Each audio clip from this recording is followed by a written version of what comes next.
There you go. If you celebrate, I guess I should say.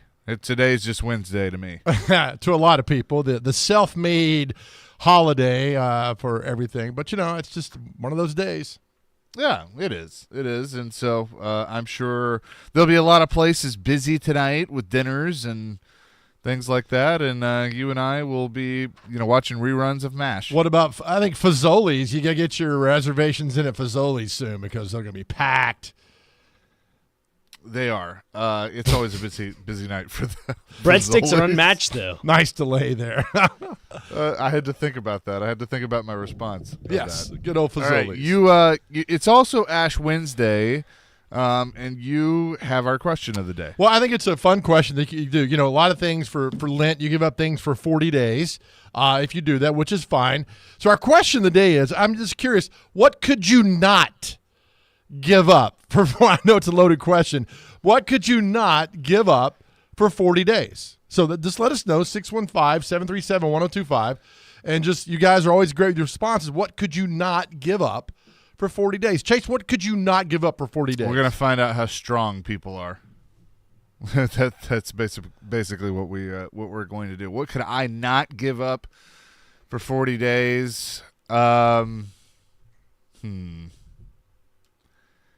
I probably, man, this is tough. I'll go. I could. There's no way I can give up social media. I can't. People are like, well, I'm going to give up Facebook. I was going to say my phone. Like, I probably couldn't give up my phone, which I hate saying that. Like, no, be proud about it. I mean, I'll be honest. I cannot give up social media. It's like I don't let it influence how I run my life, but I crave content. I don't watch the news anymore. I really don't read the paper anymore. So I crave content, right? What's going on, what's happening, seeing things. So a lot of that's on social media. I just couldn't give it up. I'll be honest with you. And if you can give it up for 40 days, God bless you. I can't. Yeah, I'm going to go with my phone. Couldn't do it, which sucks. I really wish I could. But that's good. Be honest with yourself. 615-737-1025. That's our phone and text line. Driven by WilsonCountyHyundai.com. What's something you could not give up for 40 days?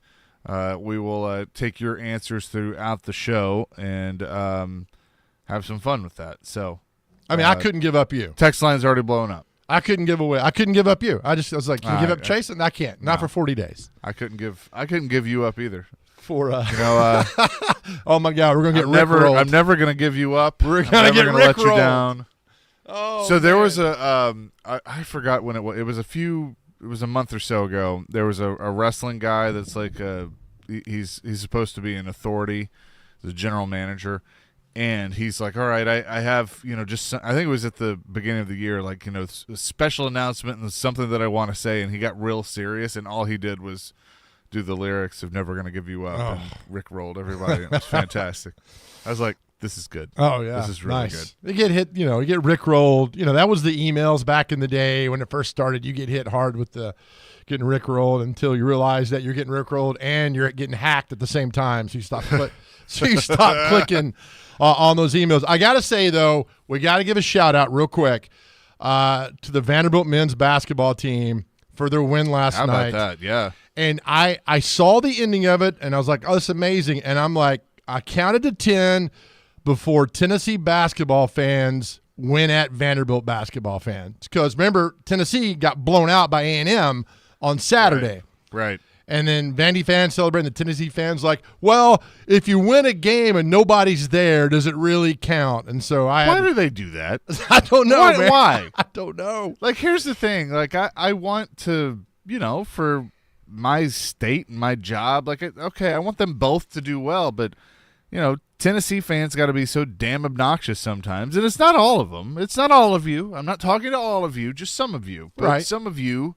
make it hard for all of you because you got to be so damn obnoxious. Yeah, it goes both ways. I was like, here we go. We're going to have it. And there are Vandy fans who go off, and that's fine. But yeah, they've started stuff too, which I kind of go, but if you're a Tennessee basketball fan and you were upset that Vanderbilt beat A&M last night, I was just like, come on, man. Good-natured ribbing is fine. And I actually chuckled at that comment because I did see a picture of the crowd before the game, and there was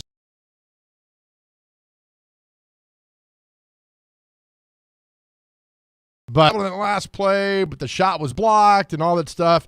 All I know is Vanderbilt won the basketball game, and congratulations to Vanderbilt. I'm going through these text messages, and Chris says Chase's back hurts from carrying the show is what he's trying to say without saying it. I will not argue that point at all. I will not argue that at all. 2758 could not give up listening to you guys.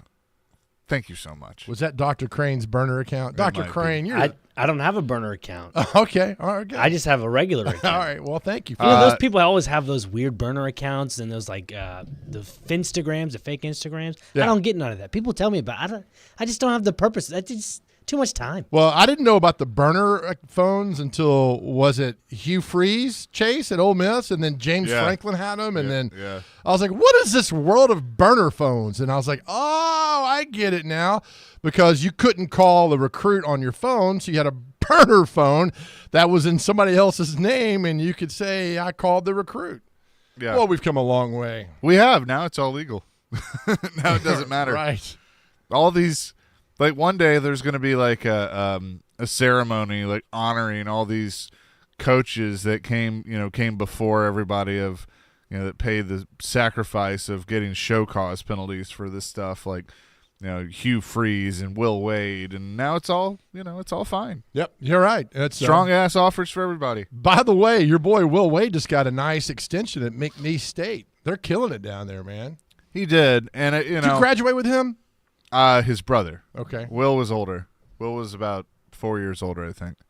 But I would watch. I would pay attention to him. I know he just got an extension, but as things circulate through, and we know how this is, that eventually you get another chance. I think his name's going to surface for other jobs. Man, it will. Not now. It'll be a while. Soon. Yeah. Soon. It will. 2174 says, no way. This is you, Chase. No way I could give up gambling for 40 days. No, that's probably Ricky. No way I could give up gambling. No, it's probably a lot of people we know. 6866 says, Joe, you're a grown man. Social media is for kids, dude. As he responds via text line. There's a loophole around that, Joe. Just get on YouTube. There is. You go into rabbit holes. Yeah, I've done that plenty. By the way, the first thing, like as I open my Twitter account this morning, first thing I see is The Simpsons. I choose you in honor of Valentine's Day. Oh, that's a good one. Michael and Madison, I'll be giving up the NFL for Lent. But I think, well done. One of the only things I couldn't give up would be any sort of meat product. Can barely go a week without burgers. That's I don't good. know why the people who do the food thing want to torture themselves like that. Like I'm not no pizza for 40 days. No, I mean don't torture yourself like that. I mean that's why the social media part, or I'm not going to do this or do that. Not having food wise, just I'm like I ain't going to do that. Pass on that. Yeah. George, I couldn't give up coffee for 4 days, much less 40. That's one. That's probably the one I'm seeing the most today is giving up coffee, and there's no way I could either. I just, you cut back a little bit, but for 40 days doing that, there's just no way. 40 days of that. Pass. We will get some more of these coming up in just a few minutes. We'll also have Ryan McDonough join us a little bit later, around 9:20ish, as they fall last night. Tough one last night against the New Jersey Devils. And so we'll talk to him about that. Plus John McClain at 9:30. Got a big show planned today. It's the Chase and Big Joe Show, 102.5, 106.3 The Game.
Chasing Big Joe, 102.5, 106.3, The Game here on this Wednesday. Taking your texts. Our question of the day, what's something you could not give up for 40 days? Had some funny ones so far.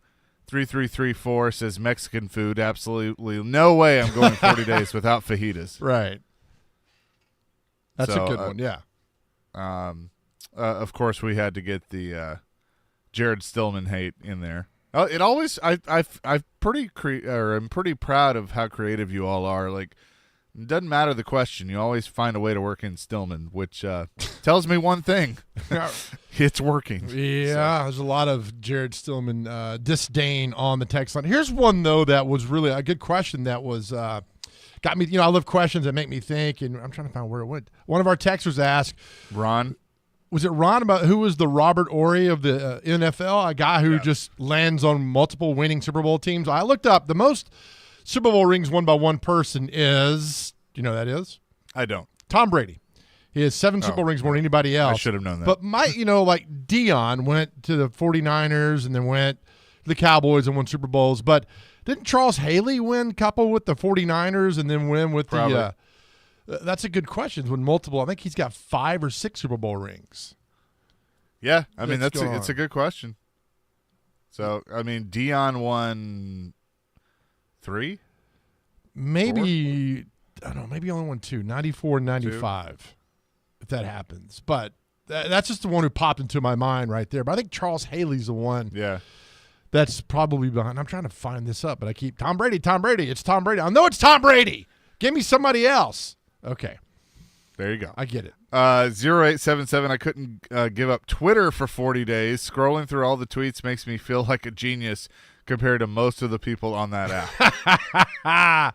Exactly. That's why I couldn't give it up either. I just couldn't do it. Coffee, I go back. It's more I'm getting coffee, and I get that. And I just, if you can't, I like the people with like I can't give it up, and you're honest with yourself. I dig it. I did sodas one year, and I made it 40 days. And I was like, so after like the 41st day, I was like, I can have a Coke now. And then I reverted right back to where I was. But I don't do that anymore. I'm a changed man. 4415, I couldn't go 40 days without listening to 102.5 The Game. And I quote, like it so much, I think I'll buy the company. LOL. Thanks a lot, Chuck, for the text. That's Chuck McDowell, the text line. Yeah, well done. So that's it's mine's social media. What yours is your, but you can't. You in your position you are as the boss, you can't give your phone up. Yeah, no, I wish I could, but I mean, it's even on vacation. Like I'll send, you send the email of like, hey, I'll basically be unreachable, which is the nice way of saying like, leave me alone. You can't do it. Nobody reads that. Yeah, right. No, I think there's some people that go, oh, he's on vacation, I'm going to bother him even more. It's like, watch this. Yeah. Well, there's one that came in and said, I'm giving up TV for 40 days. I'll watch it on my phone. What's the difference, right? Yeah. You're still watching something. You're not giving up anything. Yeah. Yeah, I mean, I think we live in we live in a society where I think we have some self-control, but like with technology, there's just so much of it. I don't know how much we really have. Oh, read 1423's text. That's very kind. I couldn't go without wishing you guys were on for 4 hours. Oh, well, thank you. Sweet. That's Dr. Crane's burner. He's not listening to us. Yeah, that's got to be Dr. Crane's. Got to be. I will say Lent is a hard time for me to try to give something up. The last couple of years there was one year I did giving up bread for a whole 40 days. Did you make it? It was tough. I went about 30 days. I didn't make it all the way. You were 75% there. It's tough, man. Listen, this is when I was in high school. My grandmother was making pasta every other night, making some sort of bread. Like it's tough. It really is. Goodness. Now this year, probably gonna give up some sort of sweets like ice cream. I've been pounding some ice cream lately. I need to kind of settle back. It happens. Okay, so when you're moody for the next few days, we'll know why, and we can help you through it.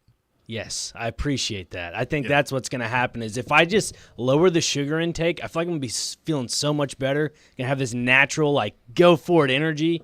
So hopefully that's what it'll be. And not people are going to be like, what's wrong with Dr. Crane? Hey, he's given up the He's giving. What's your favorite ice cream? Oh boy, He's giving up the Rocky Road. Yeah, Rocky Road or mint chocolate chip. There you go. Yeah. Okay. Could you give up cleaning oven glass windows for 40 days? I wouldn't mind it. Like it'd just be a little refresher. That's fine. You're the only guy I've ever known who's ever brought that. And so now when I see my oven, I'm thinking, is it dirty? Do I need to clean this oven? The If window? you can't see the back fan through the glass, you got a problem. Okay. Tips with Dr. Crane. Cleaning Yeah, your there you oven. go. Okay, I like that, man. If you Well can't see done. the like it fan, too. you got a problem. Seriously. I love it. Nice. Can Big Joe 7182? Can Big Joe go 40 days without hating on Bill Belichick on air? I doubt it. Do you hate on Bill Belichick? I've never once hated on Bill Belichick. Hell, I got a picture with him for the marathon. We're buddies. Yeah, I don't know. He had a house. He had a house in Franklin, and I think his wife went to Franklin High School. Oh, that must be Rex Road. It might be. I don't know. This is definitely somebody.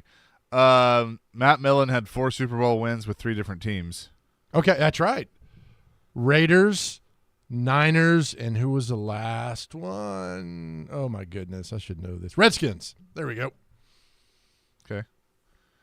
So keep them coming. 615-737-1025. We'll have Ryan McDonough join us in a few minutes. It was a tough one last night for the Predators, a game that they certainly needed to have. And Barry Trotz, when he was on with Jared yesterday afternoon, kind of looked at the next handful of games leading into the trade deadline as he'd like to take 2 out of 3 of each, like break it down into 3 segments or segments of 3 and take 2 out of 3. Well, unfortunately, Jersey was able to score late. In the third, it was tied up at 2.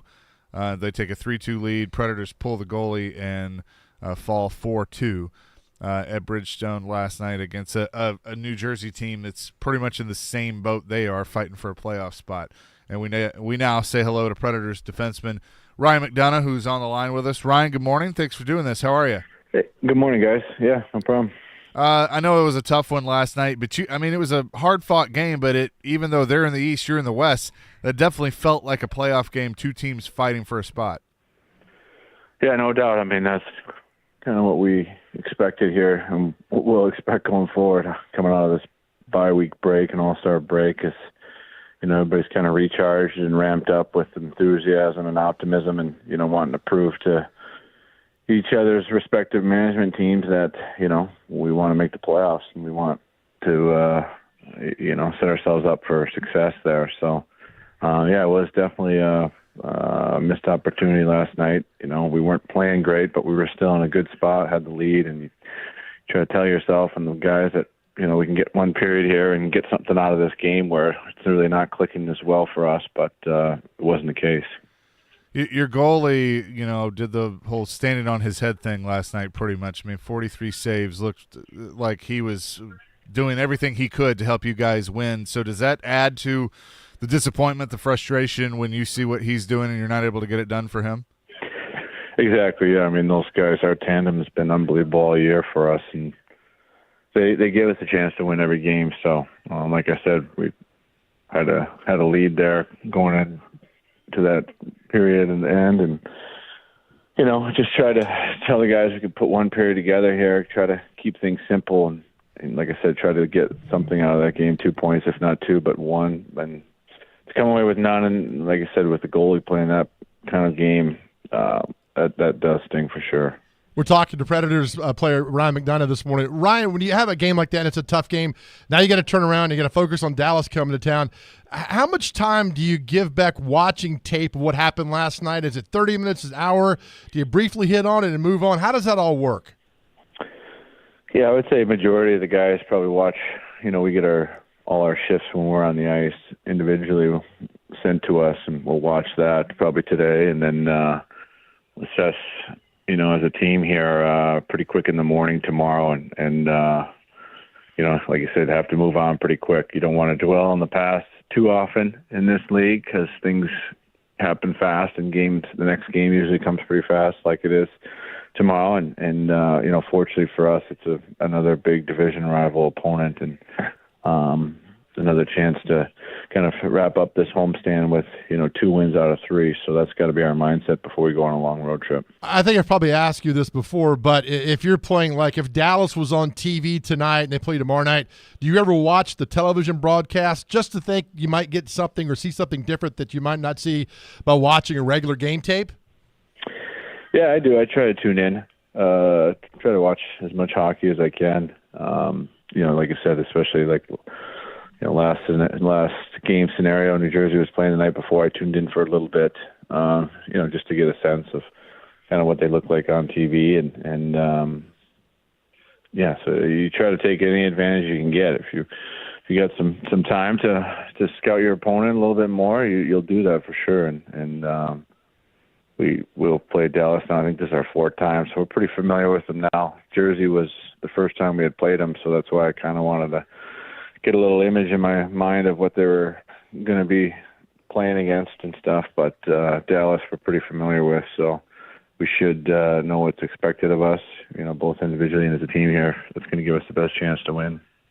Talking to Predators defenseman Ryan McDonagh, and you had a couple of young guys come in the lineup last night. Igor Afanasyev getting his first shot of the year in the NHL, and Mark Jankowski after the great work they've done in Milwaukee. What'd you see out of them in their first game together? I know Jankowski was up earlier this year, I believe.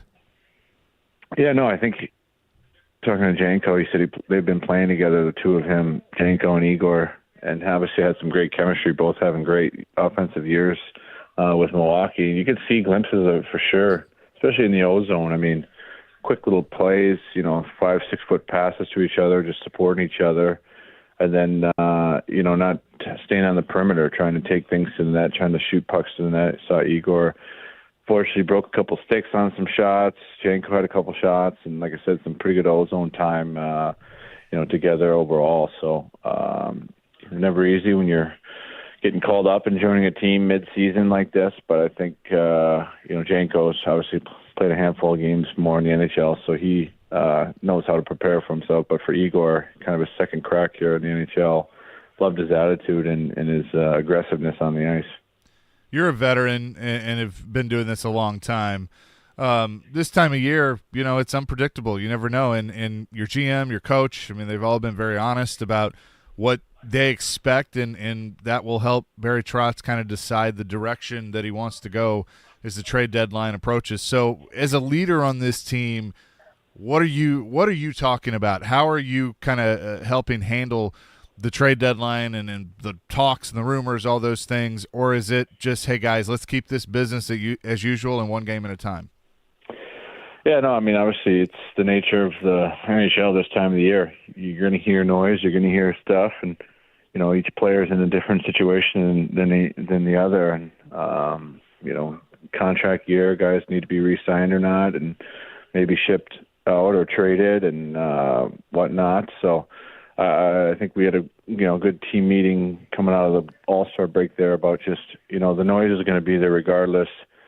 The distractions are going to be there. But when you come to the rink, it should kind of feel like your safe haven, whether it's practice day or a game day where you go out on the ice and, you're not on your phone, you're not talking to your wife or your agent or whatnot and hearing this and that. So you should be excited and you should be really focused or be able to be focused when you're at the rink, whether it's practice or game day and stuff. And, regardless of whether you play well or the team plays well or not, and you still might get dealt or not dealt. So who knows? Like you said, we try to control what you can as a player, as a pro hockey player. You always try to control your daily attitude and your motivation and everything that you put into the day. So talked about just having a safe haven locker room and an excited attitude when you're at the rink, regardless of what's going on.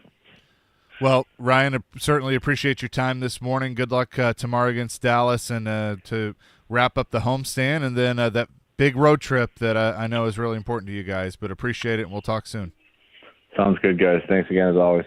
Absolutely. Ryan McDonagh, Predators defenseman, joining us here on the program as they are back in action tomorrow night against the Dallas Stars at Bridgestone Arena. We will get to more of the Predators later because I have some thoughts on some things with them. But coming up next, John McClain joins the program. We'll get his thoughts on the Super Bowl and now the offseason in the National Football League. That's all next on the Chase and Big Joe Show, presented by Regal Realty Group, 102.5, 106.3 The Game.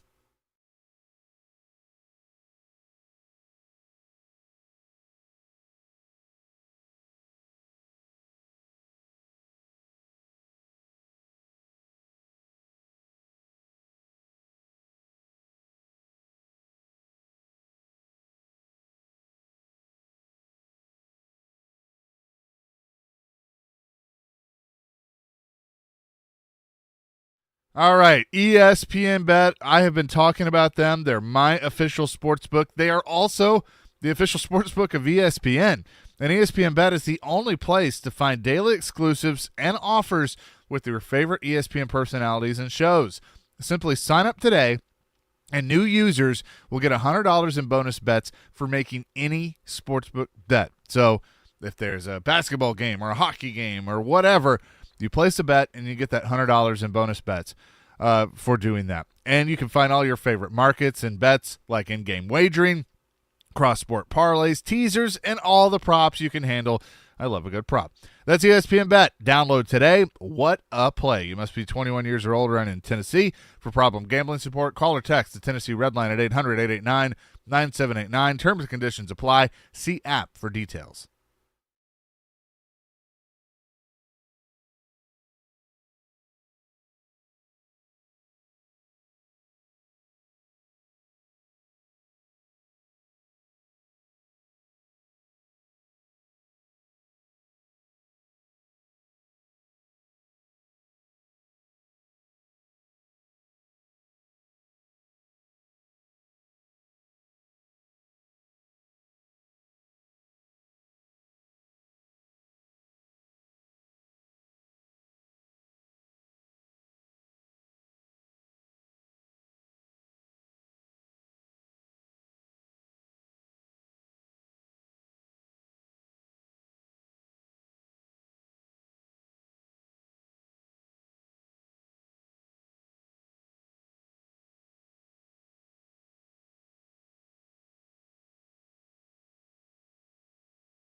Chasing Big Joe, 102.5, 106.3, The Game here on this Wednesday, and every Wednesday around this time, we talk to our man John McClain from Houston. John, good morning. How are you? It's hard to believe football is over for the year. Yeah, guys, I'm already turned my attention to the draft and free agency, of course. Super Bowl's in the rearview mirrors. Great ending. Wasn't a great game overall, but it was a great finish. You couldn't ask for more for three-point game. I picked a 27-24 Chiefs, and they won it. Kyle Shanahan didn't lose the game. Patrick Mahomes won the game, and I think now it's been, to me, the star of the show besides Mahomes was Las Vegas. Everybody had a blast. They did a tremendous job, and Las Vegas is going to be part of the Super Bowl group that hosts the game, along with L.A., Arizona, New Orleans, and probably Atlanta, Miami every once in a while. But that rotation will include Vegas. Oh, absolutely. They did a tremendous job. It was definitely a lot of fun to watch. So you kind of referenced my next question, but everybody's getting on, Shanahan for, he should have kicked first and not taken the ball in overtime with the new overtime rules. I tend to agree with you that, look, okay, maybe go ahead and kick it and you can do it that way, but I don't think that lost them the game. I just think the Chiefs and Patrick Mahomes, you can't give them time, and that's what happened. They're that good. Their defense just basically ran out of gas, which is one reason he took the ball. Their defense had given up, I think, a 13-play drive, and they just didn't have it. Nick Bosa wasn't rushing with the same ferocity, and neither was Chase Young because they just been on the field so much. But had they scored a touchdown and the Chiefs didn't, everybody think Shanahan was a genius. There's a lot of people saying he needs to be fired or start over somewhere else. And I'm like, how many Hall of Fame coaches lost 2 Super Bowls or more? There's a bunch of them. And so, no. The fact that they get to the championship game or the Super Bowl every season, it seems like, then there's no way you would do something stupid like that. I'll tell you something else. Of the 8 teams that have had a chance to three-peat, none of them even made the Super Bowl the next season. The Super Bowl, the only one that has since the early 90s was New England, and so that doesn't bode well for either team reaching the Super Bowl next season, even though they're the top 2 favorites. Yeah, we're talking to our good friend John McClain this morning, recapping the Super Bowl. And, John, a lot of talk about the three-peat and will the Chiefs get there and what happens. I want to go further than that, John. Andy Reid and Mahomes are kind of joined at the hip. When Andy steps down, whenever it is, do you think Clark Hunt goes to Mahomes and says, all right, who do you want? No owner in his right mind would ever do that with a player. You might run a candidate by them. The GM plays a big role. Usually the GM is the one who recommends the coach to the owner, and the owner signs off on it. Not many of them take the kind of active role that Jerry Jones does. But no, I think Andy, he's going to turn 66, so in March. Next season he'll be 66. Guys are coaching till into their 70s now, and all that media concocted BS about Reed retiring and Kelsey retiring. What else?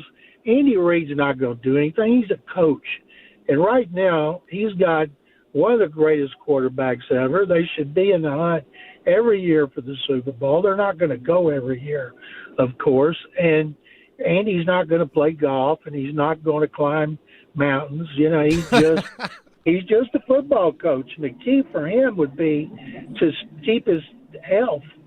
Andy doesn't look like a picture of health, but he gets checkups like they all do, and there's no reason he couldn't coach another 7 or 8 years with Mahomes. And if Mahomes wanted to play into his 20s like Tom Brady did, he's been healthy for most of his career. He's very smart when he runs, very careful. And so I don't know why they can't be together another 7 or 8 years and continue to try to overtake Tom Brady and Bill Belichick for the most Super Bowl victories. Agreed. I want to ask you, how well do you know Andy Reid? And I ask this, John, because, I don't know him at all, but those commercials that he's in, and we play some of the clips on the show, it just shows me a different side of him that I really enjoy. And I was like, I think you never see that with the game, what's going on. And I think these commercials, John, have really made him kind of fun to a lot of people that watch those. Oh, absolutely, Joe, because he got those commercials because of Mahomes. And remember this, when Andy was in Philadelphia, he went to the Super Bowl and lost. He lost several championship games. I remember after the first game of the season in which they got beaten home by Tampa after losing to Tampa in the NFC Championship game. It was the first game at Lincoln Financial Field. I was there because I was covering the NFL then. They lost the first game, and a columnist in the Philadelphia Inquirer wrote that he had to be fired right then. And so even when he got to Kansas City and he had Alex Smith, Andy was known as a really good coach, a great guy. Never anything negative about him. And he's got a good sense of humor, but he was a coach who had clock management issues and game management issues, and they're well documented. And he hated it when people asked him about it. And then he made one of the greatest trades in NFL history, and now he's a coaching genius because he doesn't have the clock management issues and game management issues, and when he does, Mahomes can overcome them. So he's always had a good sense of humor, and by doing the State Farm commercials, he did well on the first one. Then they've given him some more. Right. Do you think they might have another couple this off season? And I'm sure a lot of companies are going to reach out to Andy because the Q ratings that you get from the public, I can't imagine he wouldn't be through the roof because even people don't know him, like him, and you don't have to be a football fan to appreciate him. Talking to John McClain from Houston. We'll have more with John coming up next, including I want his thoughts on a tight end coming into the NFL and if that would be a good fit for the Titans. We'll do that next. Chasing Big Joe, 102.5, 106.3 The Game.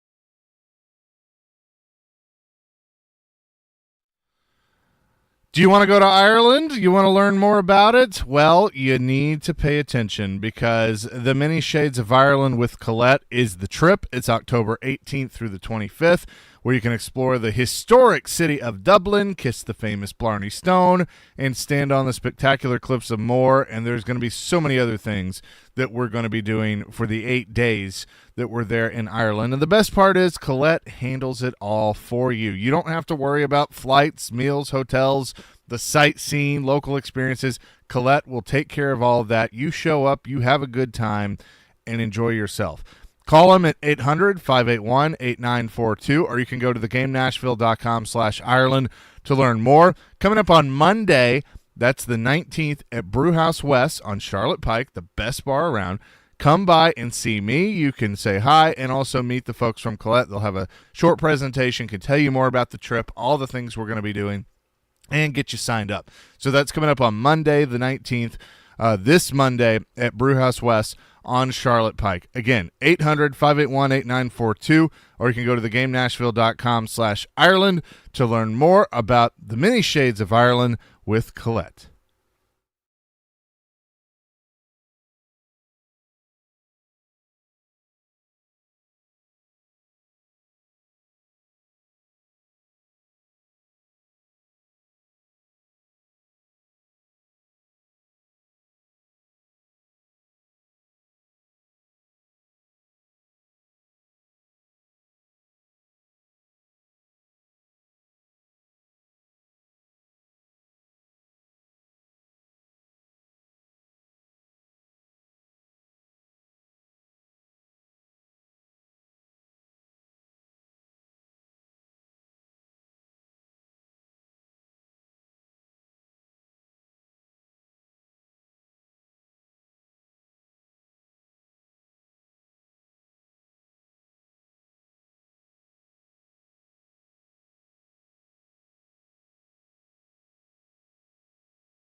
More with John McClain here on the Chasing Big Joe Show, 102.5, 106.3 The Game. And John, last week at the Super Bowl, former Georgia tight end Brock Bowers made a little noise around here when he was on Pro Football Talk, and they asked him the question, if you could pick where you could play, where would it be?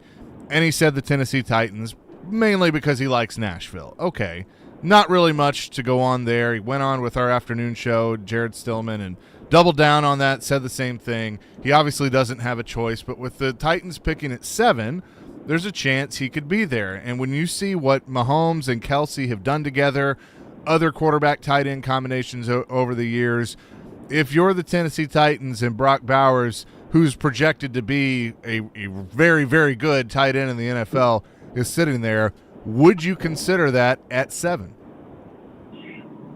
Keep in mind, Travis Kelce was a third-round pick and George Kittle was a fifth-round pick. So you can still get great tight ends. The Titans need playmakers, of course. They also need offensive linemen because if you don't have an offensive line, you can't throw to your wide receivers. Now, the advantage is the Titans now have one of the best offensive line coaches that you could get. And Bill Callahan is tremendous. And does Andy Reid have number 1 picks in his offensive line? No. Does some of the great offensive lines have not used number 1 picks, but it's a great draft for offensive tackles. They might get the first one, the second one, guaranteed to one of the top 2, and it's so deep in wide receivers, they can get a wide receiver in the second and third round, and they need wideouts as well. But there's only one tight end that's worthy of the first round, that's Brock Bowers. I spent some time here with him the last 2 years. I'm on the Lombardi Award committee, and he's been a finalist 2 years in a row. Great guy. I interviewed him I had all the finalists this year for a luncheon, and I interviewed all of them. He's got a great personality. Yeah, he says he's 6'4" and 240, and he might be 6'4", but he doesn't. He looks like a big wide receiver and not a tight end, but he can line up anywhere, in the slot, in the backfield, go in motion. He is an outstanding prospect. So if indeed Brian Callahan wants a tight end and thinks that is essential to what they want to achieve on offense, Brock Bowers is the guy. What they have to worry about, whether it's a tight end or a tackle, are the Chargers, because people think Jim Harbaugh is looking for a tackle or a tight end, and if you want a tight end, there's only one. As far as he wants to come there, I'm sure a lot of people, if they've been to Nashville, would like to live in Nashville, but that's the last reason you take a player. But he's a tremendous prospect who'd be a great addition to any offense. John McClain is with us. Something that I also wanted to ask you, Joe and I were talking about this yesterday. Steve Spagnuolo has now won his 4th Super Bowl as a defensive coordinator, the 3 with the Chiefs and then 1 with the Giants previously. We know that he wasn't a great head coach when he went to St. Louis, but he's been one of the premier coordinators in the National Football League. You're a voter on the Hall of Fame. How much do you guys look at assistants and coordinators specifically? I think we could all agree that if Dick LeBeau wasn't already in as a player, he could probably be in as a coach with his many years of service and all he's done. But how do you look at that? And is Spagnuolo somebody that, it would be on the radar of having a Hall of Fame worthy resume only as a coordinator? Well, there's been a lot of great coordinators throughout NFL history. Spagnuolo is one of them, and that would be on the coach contributor committee. I'm on the seniors committee, but as far as the coaches forever were competing against players, and not many were getting in.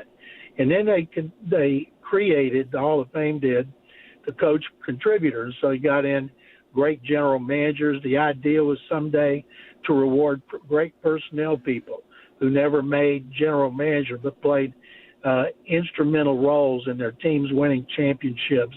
And it's really hard to understand that unless you were with the team and saw what went on behind the scenes. The good thing about Spagnuolo is he's working for an offensive head coach, so Andy Reid leaves him alone. And he like Andy, has benefited from having Patrick Mahomes at quarterback. So I'm guessing if the committee ever gets around to assistant coaches, he'd be one who would get strong consideration. And I don't know that he'll ever get another chance to be a head coach, but as long as he stays right there with Andy and Mahomes, he's got a chance to break the record that he shares with LeBeau for Super Bowls, competing in Super Bowls for a defensive coordinator. We're talking to John McClain this morning on the Chase and Big Joe show. John, your opinion on a lot has been made about Kelsey shoving Andy Reid, and a lot of the disdain was from people who really don't follow football quite enough, I think, because Andy Reid came out and said, look, it's heat of the moment. Tom Brady comes out and says, hell, I did that all the time. I mean, it's just part of the passion of the game. What are your thoughts, just not on that what happened, John, but just the kind of fake outrage over all this that's going on? Well, probably the people that were the angriest and the most outraged are people who don't like Taylor Swift, and therefore they don't like Kelsey. Now, Peter King had a thing in his football Morning in America in which he was at practice last week for the Pro Football Writers, turned in a bland report every day, and he was talking about how intense that Kelsey was. And he asked Andy Reid about it. Reid said that's the way he is all the time in practice. There's 2 or 3 of our guys that get everybody fired up, keep them on their toes in practice. So I'm sure Andy was surprised because he didn't see it coming. But when it happened, I'm sure he wasn't surprised. And Kelsey apologized for it today. He said he wouldn't have bothered him if Reid hadn't turned around and slugged him. And he just lost it because he was on the bench and they had a fumble and he wanted to be on the field. And Andy, of course, laughed about it. And so I think it was a big to-do about nothing, as a lot of things are today, because we have social media and so many things are captured instantly and then they go worldwide. So good thing Andy didn't fall. If he'd have fell, can you imagine what it would have been like? It's been like Kelsey punched him and he went down, but not for the count. Oh, my goodness. You're exactly right on that. Also, you know so much about the National Football League. What comes out when you think of teams that should have won multiple Super Bowls? What team stands out to you that did not accomplish that? I always go back, John, to the 85 Bears with that amazing defense, how they never got back to the Super Bowl under Mike Ditka still to this day just kind of bewilders me. Well, one thing, they didn't have a great quarterback. Jim McMahon was not a great quarterback. He also was a character, and he is involved in a lot of things off the field. And so it's hard to repeat as a champion if you don't have a great quarterback, as we've seen.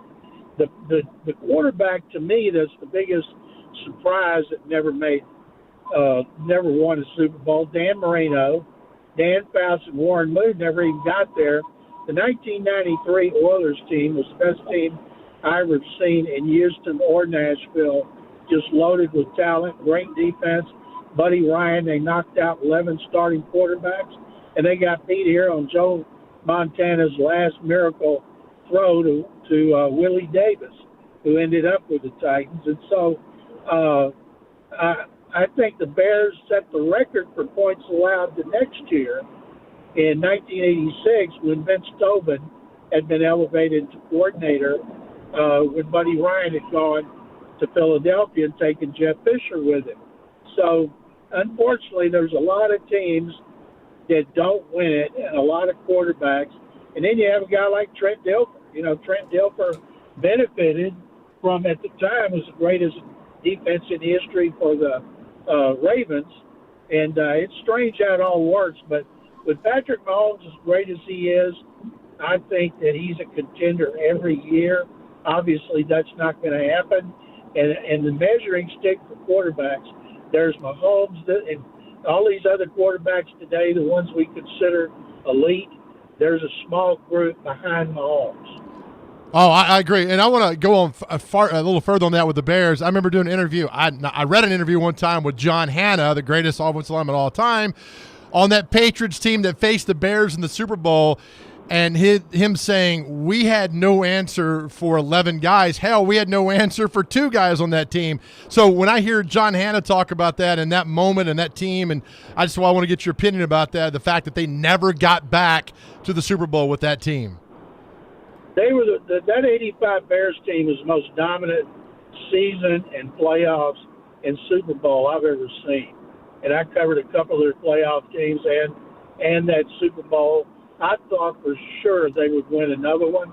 You know, they got Hall of Famers now, 3 Hall of Famers in their defensive line, Mike Singletary at middle linebacker, and there's not a lot of teams that have more on defense. Still Curtin from winning 4 and 6 years in Pittsburgh. But I think, you know, Walter Payton at that point, Walter Payton had been a rookie in '75. He'd taken a beating. He was at the end of his career. They did not have a running game to supplement the way he had started to go down. And then McMahon had Willie Gault. He didn't have a group of great receivers. They basically won with the run, with the fridge, scoring touchdowns when they got down close to the goal line, of course. But they just weren't built to last on offense, and it hurt them bad. He is the great John McClain. Joins us every Wednesday at 9:30. John, appreciate it as always. We'll talk next week. Chase and Joe, thank you guys very much as well. John McClain, always good stuff with him. Coming up next, we'll get back to our question of the day, reset that for you, and much more in hour number 2 of the Chase and Big Joe Show, 102.5, 106.3, The Game.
Hour number 2, Chase and Big Joe, 102.5, 106.3, The Game here on this Wednesday. Hope you're having a fantastic day to this point. Happy Valentine's Day out there to those of you that celebrate. And if you're like me and it's just Wednesday, then happy Wednesday to you.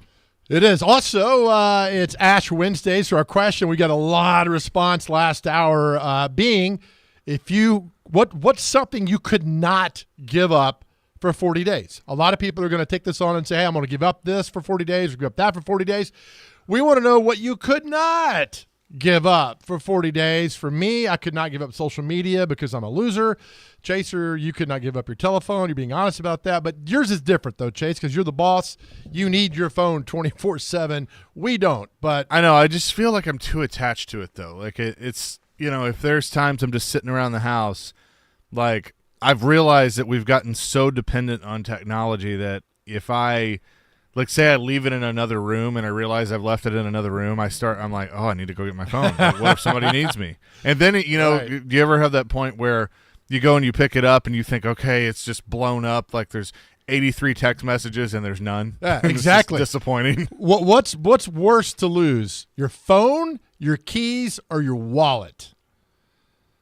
I think they're all awful, but for me, man, I probably your wallet. Got to be the wallet. Yeah. Got to be the wallet. You can replace a phone. You can replace some keys. You can't replace a wallet. Yeah, it's got to be the wallet. Yeah. Well, you could, but a lot of loops, up and down about the wallet. I mean, thing. if I lost my wallet, I've got so much stuff in there that I need that I would never, like, you got to cancel the credit cards. I mean, it was just, so I protect my wallet like it's like the last bar of gold on earth. And there's some people that do the AirTags. They put the AirTags in their wallet so they don't lose them.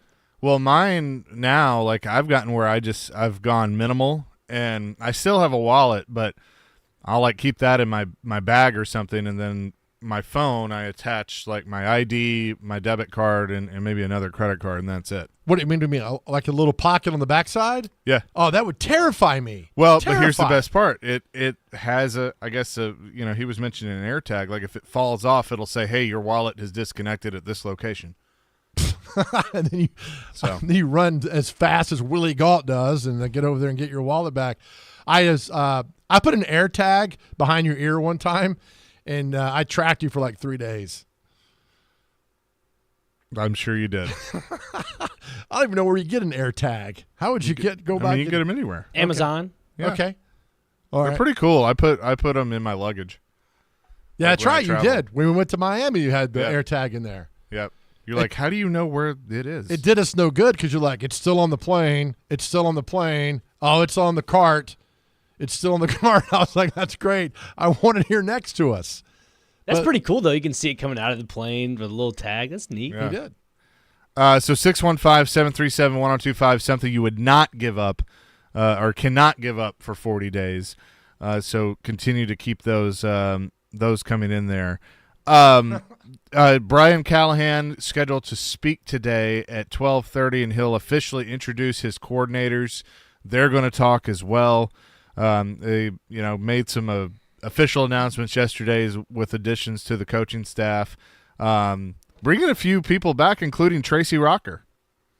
Yeah, he's been around quite a bit. He's a hell of a coach. Like his second or third stint here, right? Yeah, a heck of a coach. Was an amazing player at Auburn. Auburn. And then where is Kumar? At the Rangers now? Rangers. Is he in like AA, AAA or somewhere? He and Leiter are both there. Yeah, Jack Leiter. Yeah. I think it's a great hire. I always think of him, and he's a great coach recruiter. Like Rodney Garner was a great coach recruiter, and they always win. So that's a heck of a hire for them. My heart does break, though, that they didn't retain Mike Sullivan. I worked with his wife at Channel 4 for many years, so he'll land on his feet. He's a damn good dude, and I wish he would have been here, but he'll land somewhere. Yeah, well, I mean, Tracy Rocker comes back, Steve Jackson comes back, Frank Bush comes back. They're retaining a few guys and girls from Vrabel's staff as well.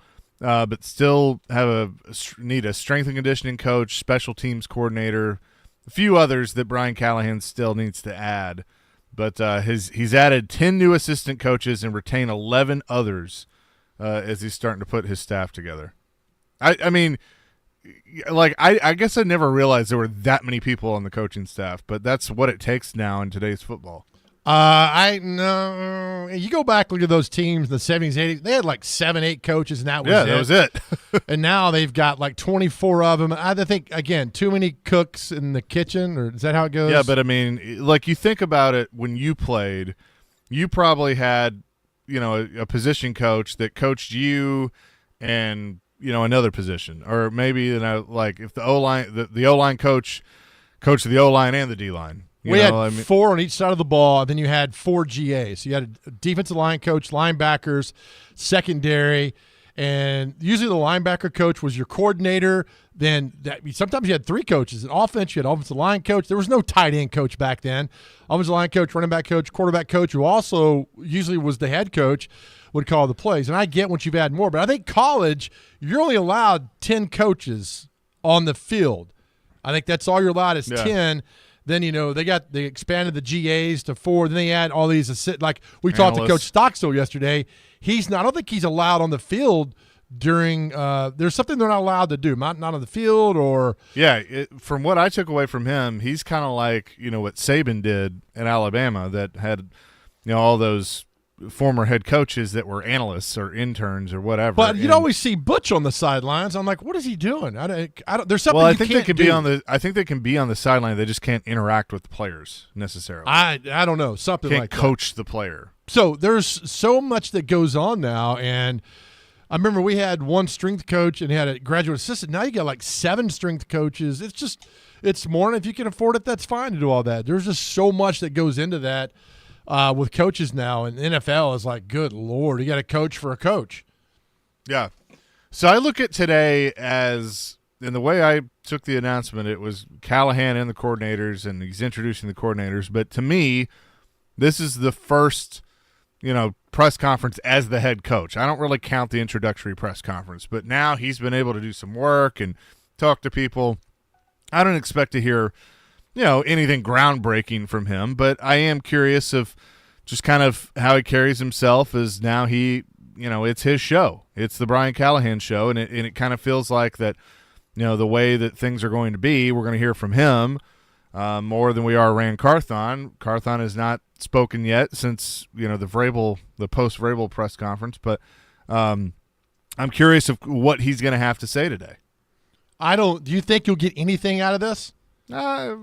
No, probably not. No, covered all those for so many years, got nothing out of it. I mean, there's just really nothing you're going to get out of the press conference today. And, yeah, we want to run more, and we're still looking at the draft board. You and I could do that press conference right now together. Sure. And we could answer questions back and forth and do that. I mean, I know you got to feed the beast, which is great, and I enjoy that. I'd rather hear from Rand Carthon. I'd rather sit down, talk to him, see how things are going, how's it progressing, everybody else, instead of the coach. But it is what it is. And I look, I agree with you. I know Carthon kind of gave the answer after Vrabel was let go that he was trying to stay out of the way and those things, and I have some respect for that, but at the same time, like, you're the GM, I want to hear from you, and I'm hoping as we get into draft season and we get into the combine and all of that we're going to hear from him more. I think we will. I'd love to have him join this show and kind of ask some questions, but we'll see. Time will tell. Today is all about the head coach. And by the way, Shane in the Burrow says Butch was on the sidelines because there's no rules against having your personal car washer on the field. It's fantastic. 4650 says, hey, great topic. That's why I love y'all's show so much. I could not give up coffee for 40 days. I could, but my road rage would be on another level. Thanks. Could you imagine, like, if coffee just went away? Like, if all of a sudden they announce, hey, there's a shortage of coffee beans, no more coffee, you can't, you got to figure out Right. caffeine another way. Like, how much road rage there would be. So I'd go to Starbucks because I wanted to be cool, like once or twice a week. And then I got a coffee. I got a white mocha latte, right? I'm like, I'm just curious what's in here. It's very basic of you. And yeah, thank you. And I read all the sugar, and I'm like, no. And I stopped. I had to stop doing that. I just couldn't. Did you ever call it Starbies? I did not. I know, but I made it cool. Like I brought my. Didn't we give you grief one time with your Starbucks cup? You took it somewhere, like everywhere, and we're like, "Oh, look at you, tough guy, doing all that." So Probably. it's always I don't know. You give me a time on anything. good. All right, so keep them coming in on our text line 615-737-1025. What could you not give up for 40 days? The responses are fantastic. We'll get to that, but coming up next, I mentioned that there was a Predators topic that I wanted to get into. Barry Trotz has been very transparent about his plan and what he wants moving forward for this team, and I think we're nearing the time where I at least think I know what he should do. We'll discuss that coming up next. Chasing Big Joe, 102.5, 106.3 The Game.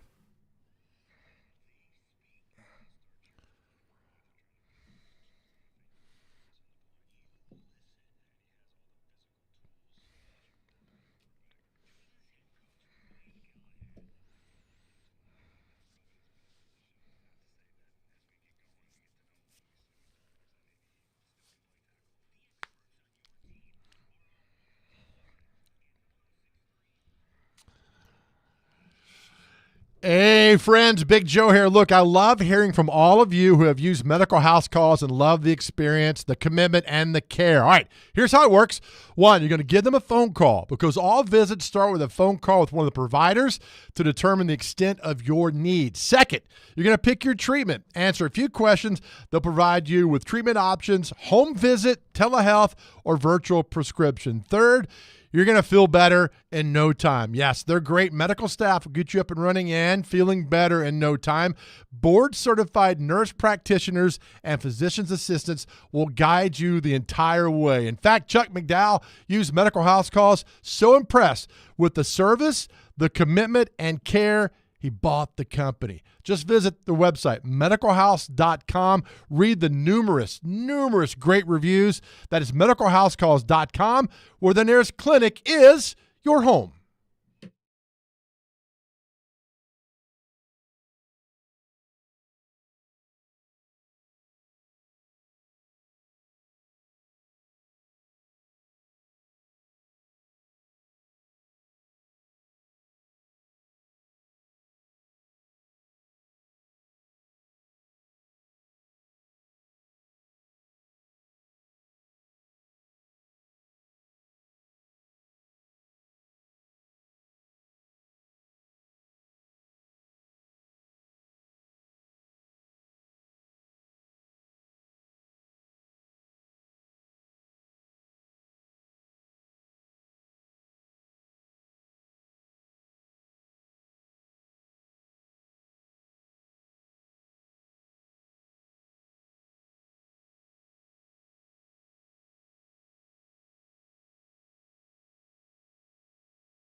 do you need to win in order for this team to avoid being sellers at the trade deadline?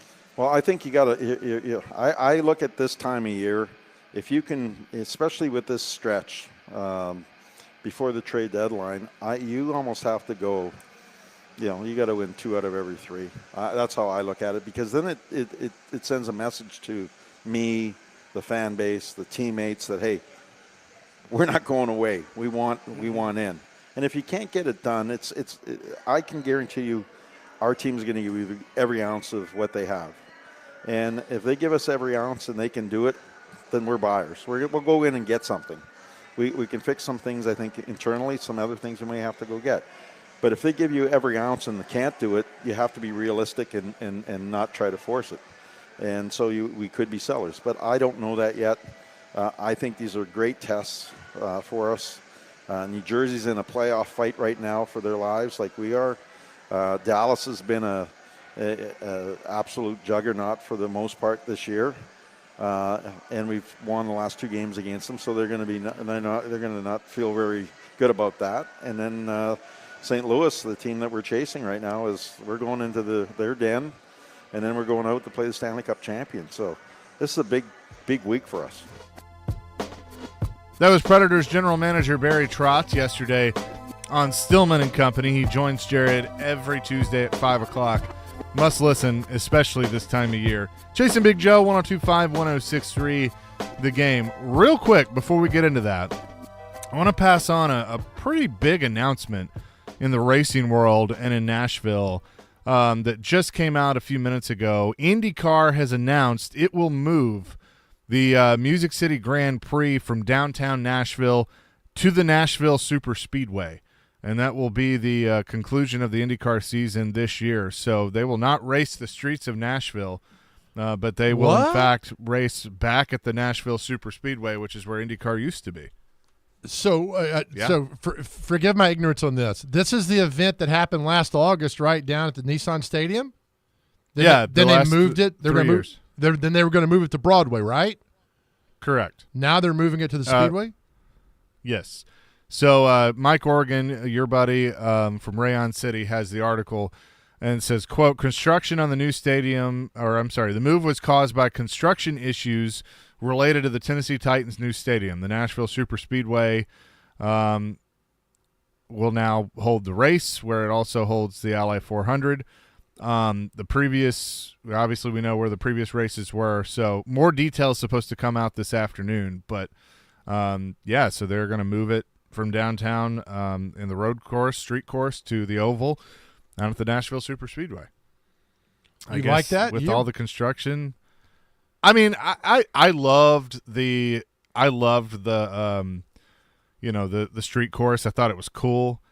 I thought it was one of those things that, maybe you do every now and then, because I kind of noticed it tapered off. I thought that IndyCar leaving the Super Speedway when it did before really, really hurt the Super Speedway, because I thought the racing was really good. My thing is, I see enough of the oval tracks. I really enjoyed the downtown part. It was just because, I grew up here and seeing the landmarks. But if you can't race downtown and it can't happen, I understand it. But I really enjoyed watching it go through downtown Nashville the last couple of years. And I guess if you can't do it, you got to move on. Oh, man. Yeah. So here's what's funny, too. Everybody's telling me, like, about this news. I'm like, yeah, I got it. I know. But I think it's good. I think it's good for IndyCar. Nashville Super Speedway has done a tremendous job having the Cup Series. This will be the 4th year there. I think the racing's been really good on the NASCAR side, and the racing was already good on the IndyCar side when it was there before. So I feel like this is going to be a win-win. And, while maybe, yes, let's find another day, find another time when the new stadium's done that you can go back to the streets of Nashville. It was really cool going over the bridge and all that stuff. You're going to see a really good championship race to end the season out at the Super Speedway for IndyCar. So I'm totally cool with it. What weekend are we talking about that ending the race? Is it September? It's not like NASCAR. It's not in November, is September 13th through the 15th will be when it's out there. Oh, so that could be the opening weekend of the Titans football game. Yeah, that was always the date, is what I'm saying. That was Okay. the date for the Grand Prix downtown, and it'll be, I guess, that Sunday. We'll be out at the Super Speedway. Okay. Well, I mean, That's how I understand. more things change, the more they change, right? Whatever that saying Yeah. is. And so, Anna, you're the, The date for the Music City Grand Prix was moved to make it the finale of the IndyCar season. Further details about the move are expected to come later today. You know what I thought you were going to say is that Bristol has said, you know what, we're done with the fairgrounds in Nashville. Take care. I thought that's what you were going to say. No, Okay, good. no. So, I hope they don't say no. so let's see. Scott Borchetta is going to hold and Penske Entertainment will hold a press conference at noon today, I guess, to talk about this more. So Is there going to be food? that will be happening. I'll go if there's food. Well, it's a Zoom. It's on Zoom. It's on Zoom. So just say no. That's all right. I No, won't there's go not to food. it. Damn So it. just wanted to pass that along real quick because that's a pretty big deal, obviously, but should be exciting for sure. I wonder if I get to announce that. Why not? Does that mean I get to be the announcer of an IndyCar race? What would you rather do? Go to miss a Titans home game or go to do that? I want to go announce an IndyCar race. Attaboy. So I think that'd be fun. But so much more with that. But we played the clip of Barry Trotz yesterday and where the Predators are. And, his trade deadline, nears, and we talked to Ryan McDonough about that. Currently, the Predators are 5th in the Central Division with 56 points. They're 2 points back of St. Louis, 9 points back of Winnipeg for that third spot, which guarantees you a spot. So they are fighting for a wild card spot right now and are 2 points back of the second wild card to the Blues and the Kings. The Kings and Blues are tied at 58 points. So that's their goal, is getting to a wild card spot right now. And I watched this team, and look, they've been fun. And I said going into the season, I felt like a lot of people said going into the season, my whole take was, I don't know how good they're going to be, but I think they're going to be fun to watch. And I would say to this point, hard to believe we're in February, they have been that. And they have been inconsistent, but they've definitely given, hockey fans in Nashville and Smashville something to cheer for. And my whole take on it too was, look, if you make the playoffs, great, but that doesn't necessarily need to be like goal number one, even though I know that's an obvious goal. You want this team to be able to, Barry Trotz, to turn them into a cup contender again. And they started that process last year at the trade deadline when they sold off a bunch of assets. They got a bunch of draft capital back. You saw the draft here in Nashville. Then I thought he was more active in free agency than I thought he would be, but he signed guys to, he's had smart deals, brought in some serial winners like Ryan O'Reilly and Gus Nyquist. Those have been really good signings. I think Shen has been a good signing as well. And so you got them to a point where it's like, okay, here you go. They're fun to watch, and they're knocking on the door of a playoff spot. That's a win-win. But you still got to think about the future. And I think Barry is very calculated. I mean, Barry. He's very calculated, and he has laid out basically what it is. If they're fighting and they're in and they're winning games and they're right there, then I don't think he's going to go crazy and add, but he's going to make phone calls and he's going to, add a couple of pieces to get them in the playoffs and then see what happens. Because that's really, if you make it as a wild card, that's what you're doing. That, you're in and let's see what happens. But I think if things continue the way they are, and that is that you see signs, flashes of greatness, but it's inconsistent. With so many unrestricted free agents and trade assets, I do think it would be smart to go ahead and kind of do like you did last year and keep aiming towards the future. Because if you do that and you keep acquiring draft assets and things like that, I don't think they're that far off. Why? Who would want? I don't. Saros' career. I've watched him since he's been here, but obviously he's not having a great year. Who would want him if he's giving up goals and he's not? I think one of the teams that would want him you saw last night. But if he's not playing great, why would they want him? Just for backup? Or No. I mean, he's a starter, and I mean, he stood on his head last night. Like, I thought he played pretty well. But to did be he honest really with you. stand on his head? No, it's a phrase, Joe. But I think that Saros is a premier starting goaltender in this league. Yes, he's having a down year, but that does happen. Pekka had a down year every now and then, but I think that there is a market for him with some of these teams that, it's like, oh, they're pretty good. If they just had goaltending, that I think could certainly, open the door. And Trotz has not shied away from it.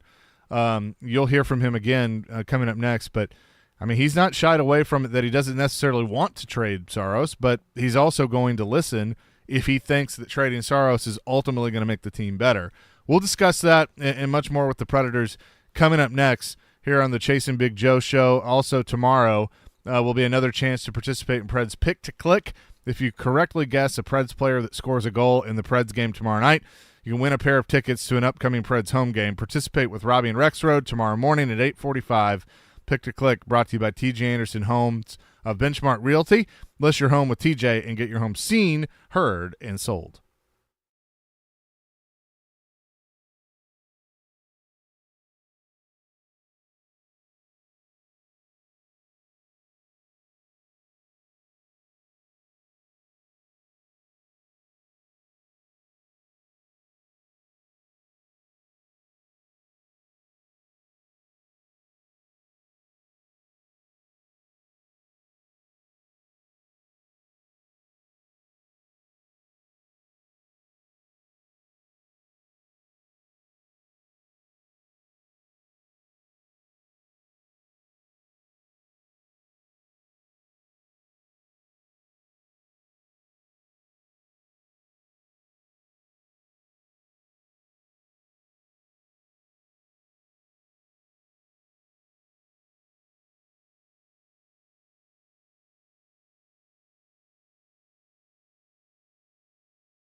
Chasing Big Joe, 102.5, 106.3 The Game, here on this Wednesday, discussing the Predators and what they should do at the trade deadline. 615-737-1025. Shane in the Borough, with the Saros trade talks really heating up. Where does he land? Carolina, L.A., New Jersey seem to be getting the most traction.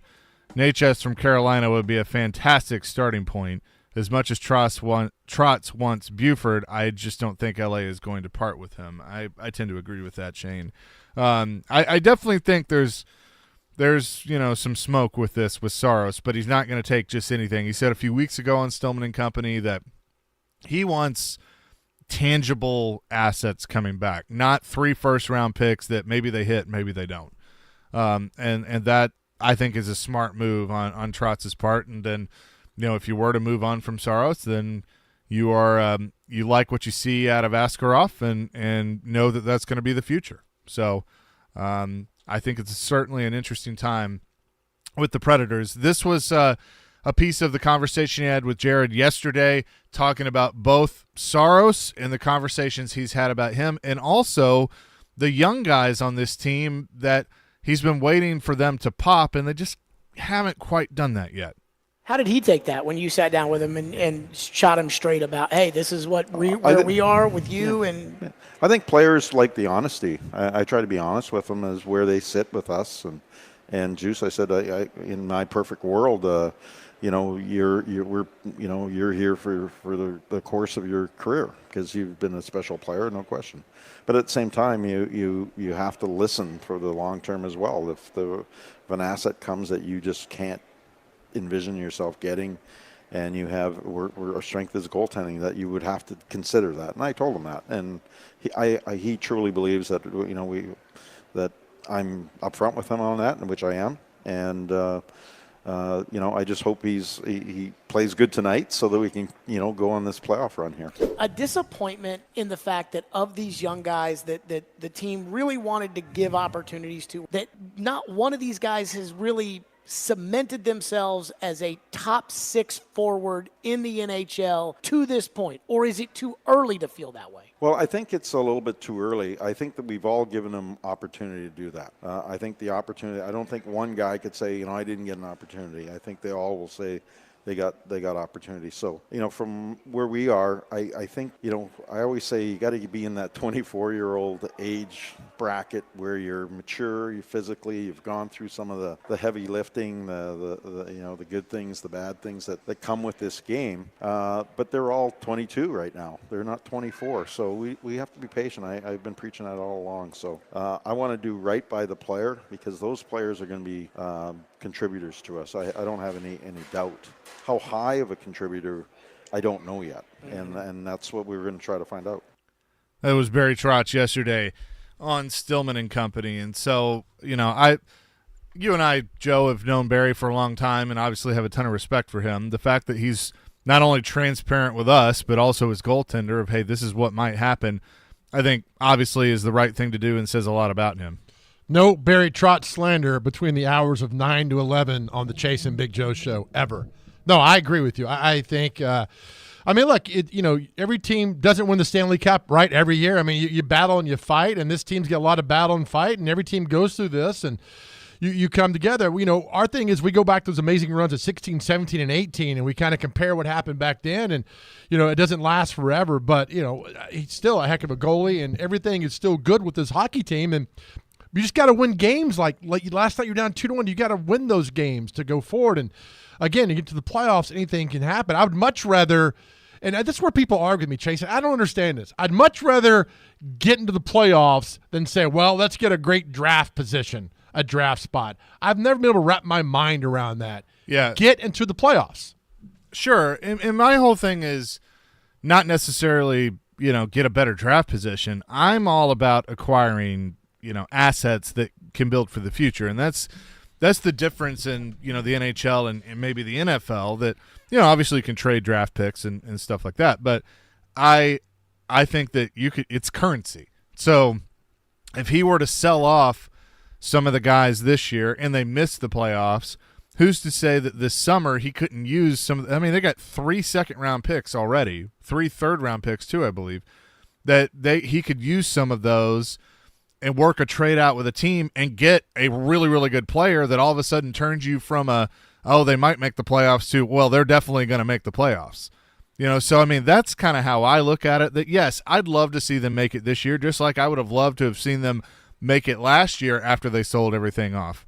Then who's to say that that can't happen? But I still think they got to look towards the future when it comes to acquiring draft assets that they can use to reset this thing quicker than maybe they had originally planned.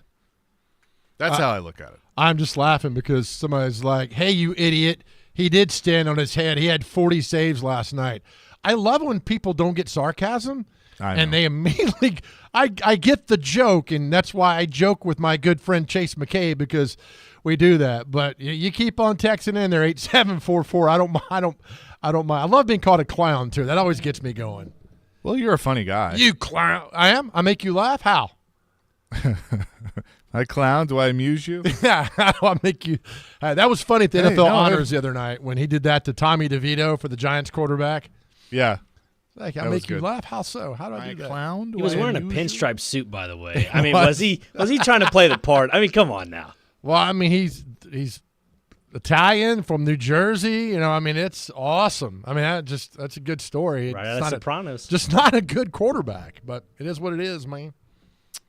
So, and then with the young guys, I think I'm with Barry that, now you have a new coach, kind of a new regime way of looking at things. You got to give it a little time, and, you might determine that some of those guys might just not fit this system. And I think he wants to make sure that he does his due diligence before, completely giving up. Nice interview you had with Kimmo Timonen yesterday, and I had to laugh at the player's nickname for Andrew Burnett when they played, and it caught me off guard so much that I texted you. I'm like, did I hear what I think I just heard?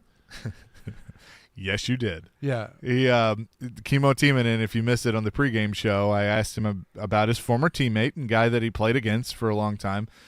I said, so kind of what have been your thoughts about Bruno being the head coach? And he said he, done a great job and really enjoyed it. But, back in the day, we used to call him Fat Ass, and he's still got a big ass. He doubled, tripled down. Oh, I know. That. I was like, you should have seen my face when he said it. I was like, did he just say what I think? I was like, what in the world is going on there?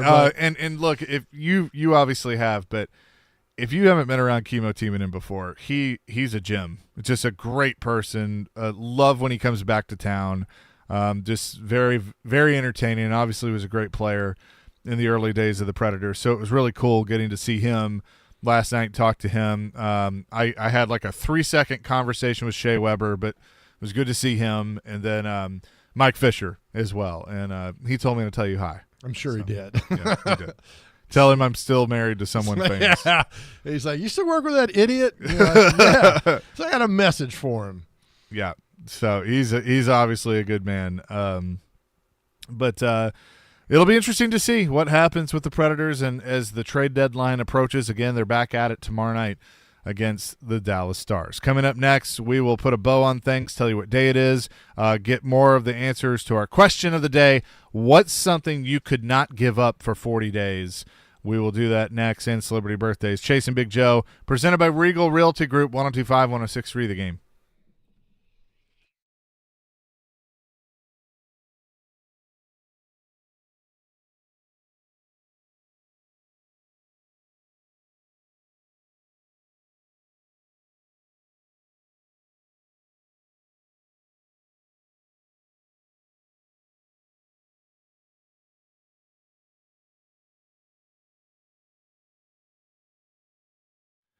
All right, I've been telling you about Ireland, October 18th through the 25th, the many shades of Ireland with Colette. You can explore the historic city of Dublin, kiss the famous Blarney Stone, stand on the spectacular cliffs, and more.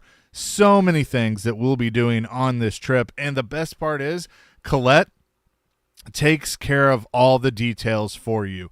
Whether it's the flights, the hotels, the meals, the sightseeing, the local experiences, They will handle all of that. All you have to do is show up and have a good time. You can give them a call at 800-581-8942. That's 800-581-8942 to learn more about this, or go to thegamenashville.com/Ireland for more details. Coming up on Monday, that's the 19th, at my favorite bar, the best bar around, Brew House West on Charlotte Pike. We're going to do a meet and greet, so you can come by there, hang out, meet me, and also ask questions with the people from Colette. They'll have a small presentation and can get you signed up for this trip. October 18th through the 25th, we will head to Ireland. 800-581-8942, or you can go to thegamenashville.com/Ireland.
Chase and Big Joe, broadcasting live from the Spring Hill Heating and Cooling Game Nashville studios, keeping your home feeling comfortable all year round here on this Wednesday.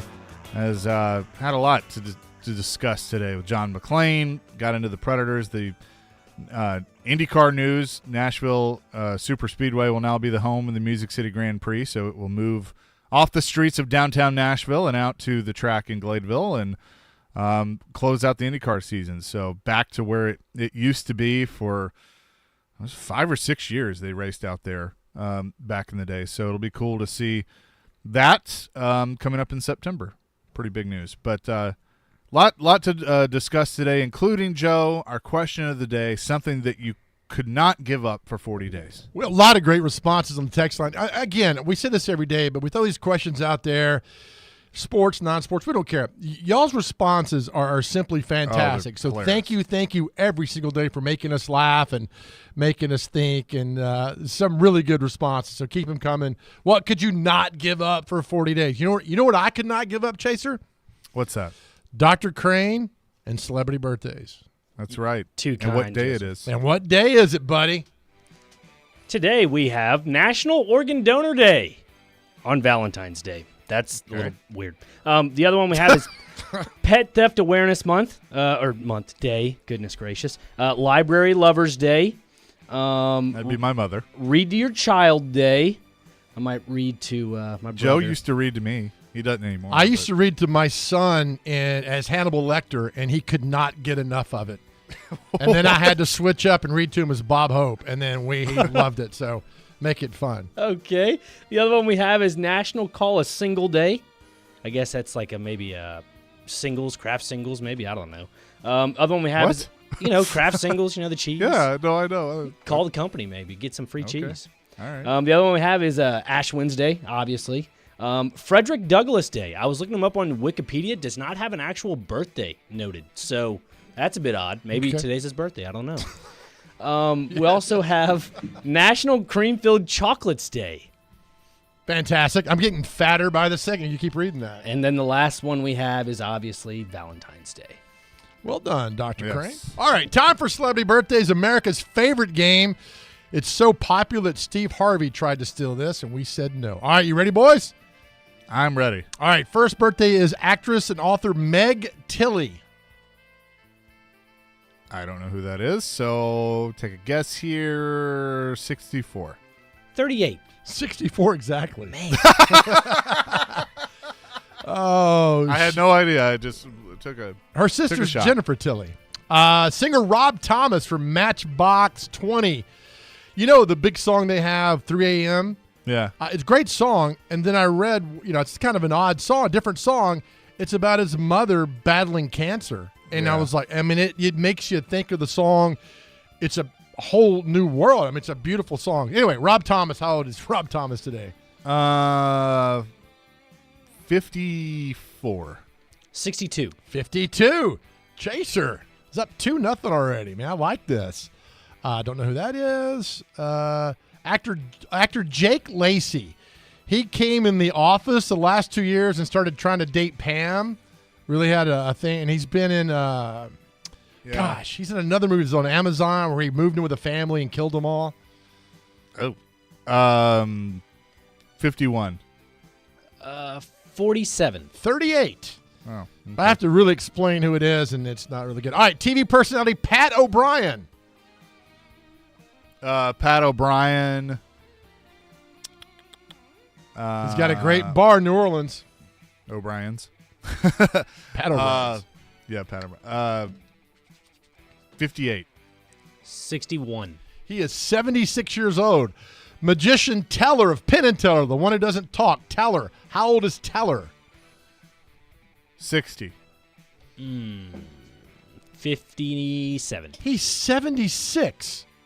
Seriously? Good Lord, yeah. I had no idea. All right. Actor Zach Galligan, he was in Gremlins.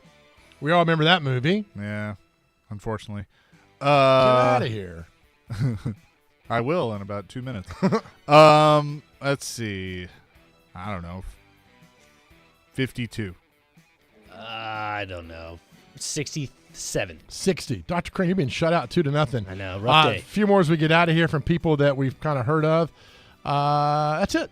There's a lot of people have had birthdays and they have passed away. Jimmy Hoffa, Woody Hayes, Florence Henderson, but they're no longer with us. So No Food Network people? No food people on there? no. Some Is guy the that Food was Network, is that your guilty pleasure there, Dr. Crane? I love the Food Network. Do you really? I love it. That's a great question of the day. Mine's a game show network. The old game shows. Yep. By the way, the innuendos back in those days Oh, my are goodness. far worse than anything we go through today. Far worse. Yeah, I agree. I agree. The things that, they got away with back in those Oh, days. it was something crazy. Hey, as we leave the show this morning, I want to thank you guys for listening, as we always do, to our guys out there that are struggling, going through a lot of tough things. Listen, you need to reach out. You can reach out to us. You can call 988 on your cell phone. Just go talk to somebody. You talk to us anytime you need to talk to somebody. We're always here for you. Just to let you know that God put you on this earth for a purpose. You are amazingly loved, and our world is a better place because you are here. I know times are tough, but know that we love you and we can make this together. Amen to that. Peace, love, rock and roll. Caroline, Willie, D-Mace coming up next here on 102.5, 106.3, The Game.